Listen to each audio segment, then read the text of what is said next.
अरे पता नहीं कौन सी घड़ी थी जब मैं इस मनहूस को अपने बेटे की दुल्हन बनाकर लाई थी। मुझे क्या पता था कि यह कमबख्त बंजर जमीन है। अरे एक से बढ़कर एक लड़की का रिश्ता आ रहा था। भला बताओ 5 साल हो गए इंतजार करते हुए। बच्चा न पैदा कर सकी बांझ कहीं की मेरी सास लगातार बड़बड़ाई जा रही थी। उनके जहरीले शब्द पिघले शीशे की तरह मेरे कानों में पड़ रहे थे। यह कोई पहला मौका नहीं था। उन्होंने तो शादी के दूसरे साल से ही ऐसे तानों से मेरी नाक में दम कर दिया था। सावन उनके इकलौते बेटे और मेरे पति थे। मेरे ससुर बहुत पहले गुजर गए थे। घर में पति और सास के अलावा कोई न था। मेरी सास को पोते की बहुत ख्वाहिश थी। वे चाहती थी कि जैसे भी हो मैं उन्हें एक पोता दे दूं। मैं 2 बार लेडी डॉक्टर से अपना चेकअप करवा चुकी थी। मैं हर तरह से सेहतमंद थी। समझा बुझा कर मैं सावन को भी डॉक्टर के पास ले गई थी। उनकी रिपोर्ट भी बिल्कुल ठीक थी। डॉक्टर ने हम दोनों को समझाया भी था। आजकल ऐसे केस आम बात हैं। आप लोग बिल्कुल न घबराएं, कुदरत जल्द ही आप पर मेहरबान होगी। डॉक्टर की ये बातें हम दोनों तो समझ चुके थे, लेकिन मेरी सास को कौन समझाता। आए दिन उनकी बाज मुझ पर ही गिरती थी। उनकी नजरों में मैं ही मुजरिम थी और अब तो वे यह खुलेआम कहने लगी थीं कि वे जल्द ही सावन से मेरा तलाक करवाकर उसके लिए दूसरी बीवी लाएंगी ताकि उनके खानदान का वंश बढ़े। उनकी इन बातों से मेरा कलेजा छलनी हो जाता। ऐसे में सावन मुझे तसल्ली देते, क्यों बेकार में परेशान होती हो। माँ की तो बड़बड़ाने की आदत है। आपको क्या पता, आप तो सारा दिन अपने काम पर होते हैं। वे कैसे कैसे ताने देती है। अब तो उन्होंने सबसे यह कहना शुरू कर दिया है कि वे हमारा तलाक करवाकर आपके लिए दूसरी बीवी लाएंगी। तुम चिंता न करो, मैं न तो तुम्हें तलाक दूंगा और न ही दूसरी शादी करूंगा, क्योंकि मैं जानता हूं कि तुम में कोई कमी नहीं है, बस कुदरत हम पर मेहरबान नहीं है। एक दिन हमारे गांव में एक बाबा आया। उसके बारे में मशहूर था कि वह बेऔलाद औरतों को एक भभूत देता जिसे दूध में मिलाकर पीने पर उन्हें औलाद हो जाती है। मुझे ऐसी बातों पर बिल्कुल यकीन नहीं था, लेकिन मेरी सास ऐसी बातों पर आंख कान बंद करके यकीन करती थी। उनकी जिद पर मुझे उनके साथ उस बाबा, जो मेरी निगाह में ढोंगी था, के आश्रम जाना पड़ा। बाबा 30 से 35 साल का हट्टा कट्टा आदमी था। मेरी सास ने उसके पांव छुए और मुझे भी उसके पांव छूने को कहा। उसने मेरे सिर पर हाथ रखकर आशीर्वाद दिया। आशीर्वाद के बहाने उसने मेरे सिर पर जिस तरह से हाथ फेरा, मुझे समझते देर न लगी कि ढोंगी होने के साथ साथ वह हवस का पुजारी भी है। उसने मेरी सास से आने का कारण पूछा।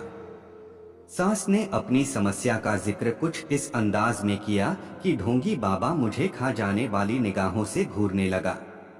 उसने मेरी आंखें देखीं, फिर किसी नतीजे पर पहुंचते हुए बोला, तुम्हारी बहू पर एक चुड़ैल का साया है, जिसकी वजह से इसे औलाद नहीं हो रही है। अगर वह चुड़ैल इसका पीछा छोड़ दे तो कुछ ही दिनों में यह गर्भधारण कर लेगी, लेकिन इसके लिए आपको काली माँ को खुश करना पड़ेगा। काली माँ कैसे खुश होंगी? मेरी सास ने उत्सुकता से पूछा। तुम्हें काली माँ की एक पूजा करनी होगी। इस पूजा के बाद हम तुम्हारी बहू को एक भभूत देंगे। इसे भभूत अमावस्या की रात में 12 बजे के बाद हमारे आश्रम में अकेले आकर अपने साथ लाए दूध में मिलाकर हमारे सामने पीनी होगी। उसके बाद इस पर से चुड़ैल का साया हमेशा हमेशा के लिए दूर हो जाएगा। फिर मेरी सास ने पूछा, बाबा जी इस पूजा में कितना खर्चा आएगा? ज्यादा नहीं, 7 से 8 हजार रुपए। मेरी सास ने मेरी तरफ ऐसे देखा मानो पूछ रही हो कि मैं इतनी रकम का इंतजाम कर सकती हूँ। मैंने नजरें फेर लीं और ढोंगी बाबा से पूछा, बाबा इस बात की क्या गारंटी है कि आपकी भभूत से मुझे औलाद हो ही जाएगी? ढोंगी बाबा के चेहरे पर फौरन नाखुशी के भाव आए। वह नाराजगी से बोला, बच्ची हम कोई दुकानदार नहीं हैं जो अपने माल की गारंटी देता है। हम बहुत पहुंचे हुए बाबा हैं। तुम्हें अगर औलाद चाहिए तो जैसा हम कह रहे हैं वैसा करो, वरना तुम यहाँ से जा सकती हो। ढोंगी बाबा के रौद्र रूप धारण करने पर मेरी सांस सहम गई। फिर मुझे खा जाने वाली निगाहों से देखते हुए चापलूसी के लहजे में बाबा से बोली, बाबा जी यह नादान है, इसे आपकी महिमा के बारे में कुछ पता नहीं है। आप यह बताइए कि पूजा कब करनी होगी? जिस रोज अमावस्या होगी उस रोज शाम के 7 बजे हम काली माँ की पूजा करेंगे। लेकिन तुम्हें एक बात का वादा करना होगा। फिर मेरी सास ने पूछा, वह क्या बाबा जी?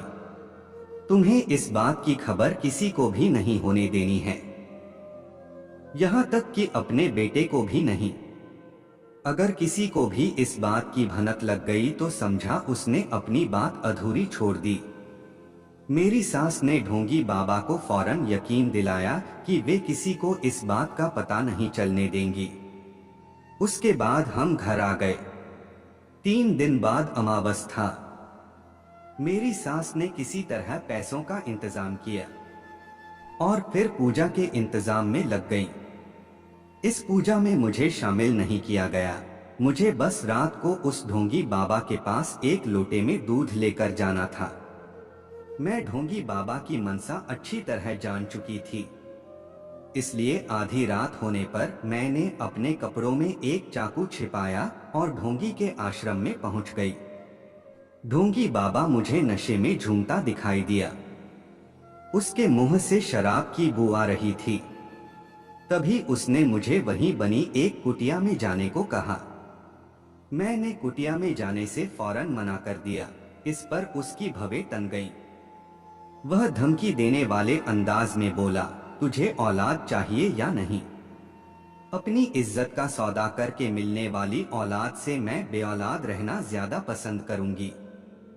मैं दृढ़ स्वर में बोली, तू तो बहुत पहुंची हुई है, लेकिन मैं भी किसी से कम नहीं हूं। घी जब सीधी उंगली से नहीं निकलता तब मैं उंगली टेढ़ी करना भी जानता हूं। कहते ही वह मुझ पर झपट पड़ा। मैं जानती थी कि वह ऐसी नीच हरकत करेगा। तुरंत चाकू निकाला और उसकी गर्दन पर लगाकर दहाड़ी। मैं तुम जैसे ढोंगी बाबाओं की सच्चाई अच्छी तरह जानती हूँ। तुम भोली भाली जनता को अपनी चिकनी चुपड़ी बातों से न केवल लूटते हो बल्कि औरतों की इज्जत से भी खेलते हो। मैं यहाँ अपनी सास के कहने पर आई थी। मुझे कोई भभूत भुभूत नहीं चाहिए। मुझ पर किसी चुड़ैल का साया नहीं है। मैंने तेरी भभूत दूध में मिलाकर पी ली थी। तुझे यही बात मेरी सास से कहनी है बस। अगर तूने ऐसा नहीं किया तो मैं तेरी जान ले लूंगी। उसने घबराकर हाँ में सिर हिला दिया। तब मैं लोटे का दूध वहीं फेंक कर घर आ गई। कुछ महीनों बाद जब मुझे उल्टियां होनी शुरू हुई तो मेरी सास की खुशी का ठिकाना न रहा, क्योंकि वे उल्टियां आने का कारण जानती थीं। यह खबर जब मैंने सावन को सुनाई तो वे भी बहुत खुश हुए। उस रात सावन को खुश देखकर मुझे अनोखी संतुष्टि हुई, मगर सास की अक्ल पर तरस आया, जो यह मान बैठी थी कि मैं गर्भवती ढोंगी बाबा की भभूत की वजह से हुई हूँ। अब मेरी सास मुझे अपने साथ सुलाने लगी। रात को जब भी मेरा पाँव टेढ़ा हो जाता तो वे उसे फौरन सीधा करते हुए कहती कि मेरे पाँव टेढ़ा करने पर जो औलाद होगी उसके अंग विकृत होंगे। मुझे अपनी सास की अक्ल पर तरस आता, लेकिन मैं यह सोचकर चुप रहती कि उन्हें अंधविश्वास की बेड़ियों ने जकड़ा हुआ है।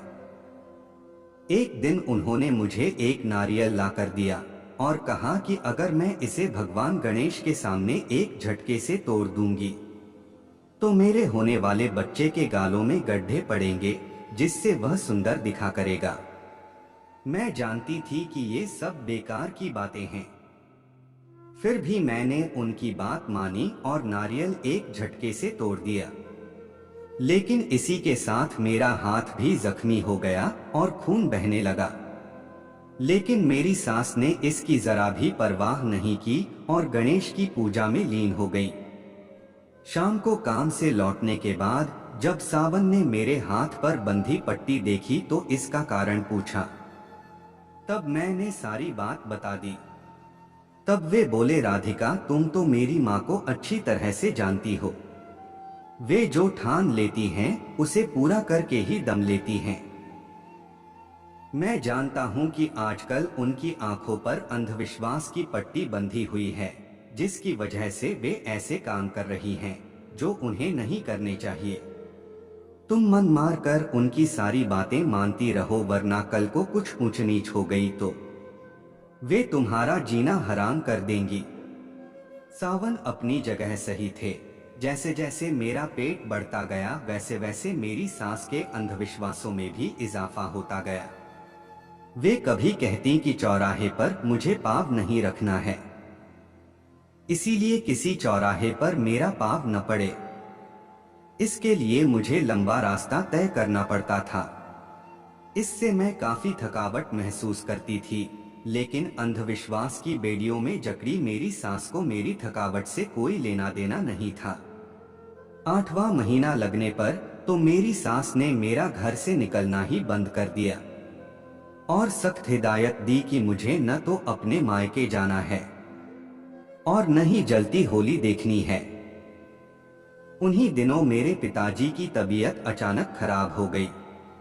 वे बेहोशी की हालत में मुझसे मिलने की गुहार लगाए जा रहे थे, लेकिन अंधविश्वास में जकड़ी मेरी सास ने मुझे मायके नहीं जाने दिया। इससे पिता के मन में हमेशा के लिए यह बात बैठ गई कि उनकी बेटी उनके बीमार होने पर देखने नहीं आई। उन्हीं दिनों होली का त्योहार था। हर साल मैं होलिका दहन करती थी, लेकिन मेरी सास ने मुझे होलिका जलाना तो दूर उसे देखने के लिए भी मना कर दिया। मेरे बच्चा पैदा होने से कुछ दिन पहले मेरी सास मेरे लिए उसी ढोंगी बाबा की भभूत लेकर आई और उसे मुझे दूध में मिलाकर पीने के लिए कहा। मैंने कारण पूछा तो उन्होंने कहा कि मैं ऐसा करूंगी तो मुझे बेटा पैदा होगा। अपनी सास की अक्ल पर मुझे एक बार फिर गुस्सा आया। मैंने उनका विरोध करते हुए कहा, मां जी, मैंने आपकी सारी बातें मानी हैं, लेकिन आपकी यह बात नहीं मानूंगी। सास ने कहा, क्यों? क्योंकि अगर भभूत किसी ऐसी वैसी चीज की बनी हुई होगी तो उसका मेरे होने वाले बच्चे की सेहत पर बुरा असर पड़ सकता है। फिर मेरी सास ने कहा, अरे भूल गई तू कि इसी भभूत की वजह से तू गर्भवती हुई थी। उनके लाख कहने पर भी मैंने जब भभूत का सेवन करने से मना कर दिया तो न जाने क्या सोचकर वे चुप हो गई। कुछ दिनों बाद जब मेरी डिलीवरी होने वाली थी तब मेरी सास मेरे पास आई और बड़े प्यार से बोली, बहू देखना, तुम लड़के को ही जन्म दोगी। मैंने वजह पूछी तो वे राज खोलती हुई बोली, बहू तुमने तो बाबाजी की भभूत लेने से मना कर दिया था, लेकिन उन पहुंचे बाबाजी का कहा मैं भला कैसे टाल सकती थी, इसलिए मैंने तुझे वह भभूत खाने में मिलाकर देनी शुरू कर दी थी। यह सुनते ही मेरी तो होश उड़ गए। मैं कुछ कह पाती उससे पहले ही मुझे अपनी आंखों के सामने अंधेरा छाता दिखाई देने लगा। फिर मुझे किसी चीज की सुध नहीं रही और मैं बेहोश हो गई। होश में आने पर मुझे पता चला कि मैंने एक मरे बच्चे को जन्म दिया था।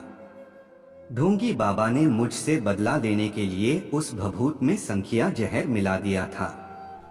संखिया जहर के बारे में मैंने सुना था कि यह जहर धीरे धीरे असर करता है। 1 से 2 बार बड़ों को देने पर यह कोई नुकसान नहीं पहुंचाता, लेकिन छोटे बच्चों पर यह तुरंत अपना असर दिखाता है। इसी वजह से मैंने मरा बच्चा पैदा किया था। तभी ढोंगी बाबा के बारे में मुझे पता चला कि वह अपना डेरा उठाकर कहीं भाग गया है। मैंने सावन को हकीकत से वाकिफ कराया तो उसने अपनी माँ को आड़े हाथों लिया। तब मेरी सास पश्चाताप में भरकर हम दोनों से बोली, बेटी मैं तुम्हारी गुनहगार हूँ। पोते की चाह में मैंने खुद को अंधविश्वास की बेड़ियों के हवाले कर दिया था। इन बेड़ियों की वजह से मैंने जाने अनजाने में जो गुनाह किया है उसकी सजा तुम मुझे दे सकती हो, मैं उफ तक नहीं करूंगी। मैं अपनी सास को क्या सजा देती। मैंने उन्हें अंधविश्वास को भूल जाने को कहा तो वे फौरन मान गई। इसके बाद उन्होंने अपने मन से अंधविश्वास की जहरीली बेल को कभी फूलने फलने नहीं दिया। 1 साल बाद मैंने फिर गर्भधारण किया और 2 स्वस्थ जुड़वा बच्चों को जन्म दिया। मेरी सास मारे खुशी के पागल हो गई। उन्होंने सारे गांव में सबसे कहा कि वे अंधविश्वास के चक्कर में न पड़े, क्योंकि अंधविश्वास बिना मुट्ठी की तलवार है जो चलाने वाले को ही घायल करती है। दोस्तों, अगर आप लोगों के साथ भी कुछ ऐसे ही प्रस्तुति है तो डॉक्टर के पास जाकर अपना चेकअप जरूर करवाएं और कभी भी ढोंगी बाबा के अंधविश्वास में ना पड़े और किसी को भी ना पढ़ने दे। दोस्तों, यह कहानी आप लोगों को कैसा लगा कमेंट सेक्शन में अपनी राय जरूर दें और हाँ, चैनल को भी सब्सक्राइब कर लेना। वीडियो देखने के लिए आप सभी को दिल से धन्यवाद।